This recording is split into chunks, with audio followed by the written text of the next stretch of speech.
थाने के बालकुम नाका स्थित देवराम नगर में श्री साई बाबा ट्रस्ट द्वारा आयोजित श्री साई बाबा मंदिर का वर्धापन दिन व रौप्य महोत्सवी वर्ष का भव्य आयोजन थाने महानगर पालिका के ज्येष्ठ नगर सेवक व माजी विरोधी पक्ष नेते सम्मान्य श्री देवराम लक्ष्मण भोईर व नगर सेवक तथा विरोधी पक्ष नेते संजय देवराम भोईर, श्रीमती सौ उषाताई संजय भोईर, भूषण देवराम भोईर, विकेश संजय भोईर तथा भोईर परिवारों द्वारा बड़े हर्षोल्लास के साथ किया गया। इस अवसर पर श्री साई बाबा की अभिषेक, महापूजा, महाआरती, पालखी, महाप्रसाद सहित विभिन्न कार्यक्रमों का आयोजन किया गया।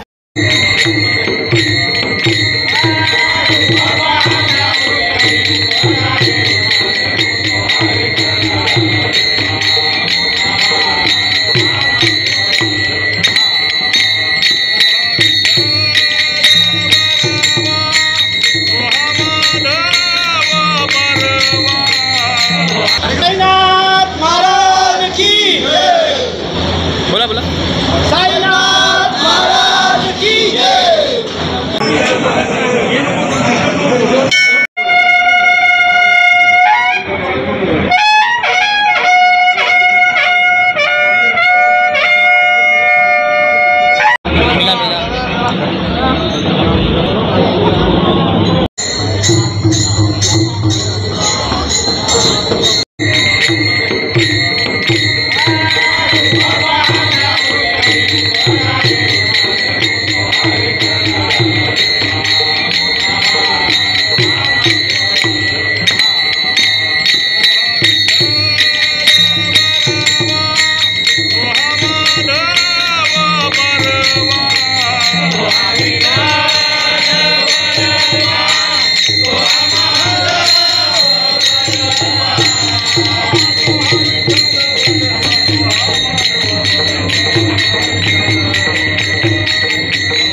आज ठाणे शहरातील बाळकुम येथे साईबाबा मंदिराचा 25वा वर्धापन दिन आणि या वर्धापन दिनानिमित्त आज खास करून कार्यक्रमानिमित्त येऊन मला बाबांचा आशीर्वाद देखील घेण्याचा योग मिळाला। 25 वर्षापूर्वी ज्यांनी या मंदिराची स्थापना केली ते आमच्या समाजाचे ज्येष्ठ नेते, ठाणे महानगरपालिकेचे ज्येष्ठ नेते, त्यांनी अनेक पदं भूषवली आहेत। आपल्या सगळ्यांना कल्पना असेल ठाणे शहरातील सगळ्याच बाबतीत त्यांचं एक अष्टपैलू व्यक्तिमत्व असं नाव आहे ते आदरणीय देवरामजी भोईर साहेब, आमच्या सगळ्यांचे लाडके नाना। आणि आज त्यांनी इथं या 25 वर्षापूर्वी या मंदिराची मूर्तमेढ रोवली आणि त्यांच्याच आशीर्वादाने, त्यांच्या मार्गदर्शनाखाली त्यांचे पुत्र संजयजी भोईर साहेब, त्यांचा पूर्ण परिवार सातत्यानं या मंदिरासाठी आपण आज पाहत असाल वर्धापन दिनी जी काही सजावट आहे किंवा लोकांचा जो प्रतिसाद आहे खूप मोठ्या प्रमाणात इथं लोकांचा देखील प्रतिसाद आहे। आणि म्हणून आज चांगला दिवस आहे, गुरुवारचा दिवस आहे आणि आजच्या दिवशी बाबांचं देखील दर्शन झालं। खरोखरच पूर्ण नाना आणि त्यांच्या परिवाराचं मनापासून अभिनंदन करतोय। त्यांनी शिर्डी साई संस्थांचं देखील अभिनंदन करतोय तर त्यांनी या ठाणे शहरासाठी नव्हे तर ठाणे आणि भिवंडी अशा आमच्या दोन्ही जिल्ह्यांसाठी, तालुक्यांसाठी एक मंदिर जिथं काही लोक शिर्डीला जाऊ शकत नाही परंतु गेल्या 25 वर्षापासून इथं लोक येतात, दर्शन घेतात आणि शिर्डीचं समाधान देखील इथं लोकांना मिळतो। आणि म्हणूनच पूर्ण भोईर परिवाराचं मी अभिनंदन करतोय। सर्व साई भक्तांना आजच्या वर्धापन दिनाच्या मनापासून शुभेच्छा देतो। ओम साईराम। गेले 25 वर्षापासून साईबाबा मंदिर देवराम नगर इथे जे साईबाबा मंदिर आहे त्याचा 25वा वर्धापन दिन सोहळा आपण साजरा करत आहोत। आणि आज आम्ही आमचं सौभाग्य या ठिकाणी समजतो की बालकुम नगरीमध्ये साईबाबांच्या मूळ चर्मपादुका ह्या मूल पादुका त्या ठिकाणी आलेल्या असून आणि शिर्डी संस्थानने एक ठाणे जिल्ह्यासाठी एक सर्व गोरगरिबांना, भाविकांना त्या ठिकाणी दर्शन करण्याच्या दृष्टिकोनातून आज या पादुका त्या ठिकाणी संस्थांच्याकडनं त्या ठिकाणी आलेल्या आहेत. संस्थांची लोक त्या ठिकाणी आहेत आणि विविध कार्यक्रम ह्या निमित्ताने त्या ठिकाणी नियोजित करण्यात आलेले आहेत. साईबाबांच्या पादुका ज्या आहेत त्या पादुकांचं दर्शन 16 त्या ठिकाणी आहेत. त्याच्यानंतर पालखी सोहळा त्या ठिकाणी आहे आणि विविध कार्यक्रम जे भंडारा आहे, त्याच्यानंतर कार्यक्रमाचे जे नियोजन त्या ठिकाणी आहे, हे सर्वच गोष्टी त्या ठिकाणी जर बघितलं 25 वर्षात जी बदल त्या ठिकाणी आपल्याला दिसते मंदिरामध्ये.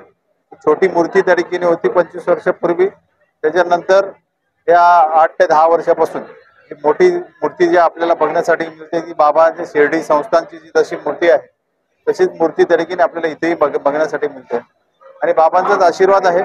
आणि बाबा आज इथं चालून त्या ठिकाणी आलेले आहेत की सर्वांना दर्शन त्या ठिकाणी भक्तांना मिळावं या माध्यमातून या बालकुम नगरीचं आणि ठाणे जिल्हा आणि भिवंडी त्या ठिकाणी असेल हे सर्व भागांमधले जेवढे पदयात्री त्या ठिकाणी जातात त्या पदयात्रेनं दर्शन देण्यासाठी आजच्या ह्या पादुका त्या ठिकाणी आले. बालकुम गावामध्ये प्रथमच म्हणजे ठाणे शहरामध्ये आज गेले 25 वर्षापासून साईबाबाचं मंदिर आहे आणि आज 25वा वर्धापन दिन आहे. पण आम्ही भाग्यशाली आहोत की आज गेले 25 वर्षानंतर आमच्याकडे बाबांची पादुका आलेली आहे शिर्डीवरनं, मूळ चर्म पादुका. आणि ह्या पादुकांचं दर्शन घेण्यासाठी सगळे भाविक इथे येतात. का आम्ही भाग्यशाली आहोत की बाबा आमच्या या बालकुम गावामध्ये आले आहे आणि गेले कित्येक वर्ष हा कार्यक्रम आम्ही करत असतो. आता पालखी सोहळा आहे आणि पालखी सोहळ्यामध्ये असे अनेक लोक भाग घेणार आहात. मी सगळ्या भक्तांना असंच आवाहन करेन की सगळ्यांनी पालखी सोहळ्यामध्ये सहभाग घ्या, कारण दरवर्षीप्रमाणे हा कार्यक्रम होत असतो आणि महाप्रसाद सुद्धा होत असतो आणि गेले कित्येक वर्षापासून सगळे भाविक इथे येत असतात. पण आज आम्ही भाग्यशाली आहोत की आमच्याकडे बाबांची आज पादुका शिर्डीवरनं इथपर्यंत आलेली आहेत आणि म्हणून तर आज इतकी गर्दी होती. सकाळपासून पहाटे 6 वाजल्यापासून लोकांची गर्दी होती साईबाबांचं दर्शन घेण्यासाठी. तर मी सगळे भक्तांना विनंती करेन की रात्री 10 वाजेपर्यंत साईबाबाची पादुका इथे असणार आहेत, तर तुम्ही सगळे दर्शनाला यावे ही विनंती आहे. आणि सगळ्यांना आज या ठिकाणी जे साई भक्त आलेले आहेत त्यांना सगळ्यांना मी विनंती करेन की आज जो आपल्याला आशीर्वाद बाबांनी दिलेला आहे तो खरंच सौभाग्यवती आहे, कारण आम्ही भाग्यवान आहोत की आम्हाला इथपर्यंत साईबाबाचा आशीर्वाद मिळाला आहे. तर सगळ्यांनी या आणि दर्शन घ्या. ओम साईराम. आज 25 वर्ष पूर्ण झालेले आहेत. वर्धापन दिन हा आहे साईबाबाचा. दरवर्षाप्रमाणे आपण हा कार्यक्रम साजरा करत असतो, पण यावर्षी शिर्डीच्या साईबाबांचे पादुका चरण पादुका आलेले आहेत. त्यांचं दर्शन घेण्यासाठी मुंबई ठाणे या ठिकाणी नवी मुंबई या भागातून लोक आलेले आहेत. साईबाबांना जे मानणारे लोक आहेत जे पालखी घेऊन जातात शिर्डीला, ते सर्वजण इथं दर्शनासाठी या भागामध्ये आले. आज बाबांची पादुका आज बालकुम गावामध्ये आलेल्या आहेत आणि आज आमचा गौरवाचा दिवस आहे का साईबाबांच्या पादुका आज आम्हाला या साईबाबा ट्रस्ट बालकुम यांच्या माध्यमातून आज आम्हाला त्याचं दर्शन घ्यायला भेटलेलं आहे. दर्शन आणि बाबांच्या पादुकांचं दर्शन आज पूर्ण साई लीला म्हणजे साईबाबांच्या शिर्डीच्या जे ट्रस्ट आहे साई ट्रस्ट ही सर्वजण आलेले आहेत या कार्यक्रमासाठी.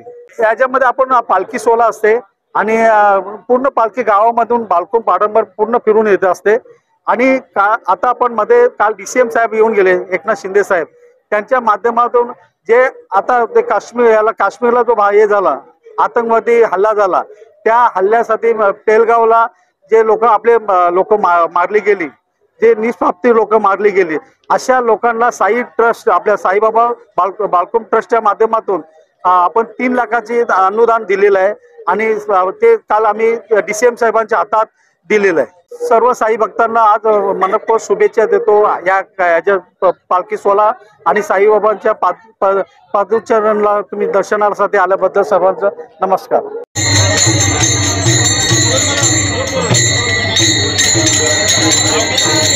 Thank you.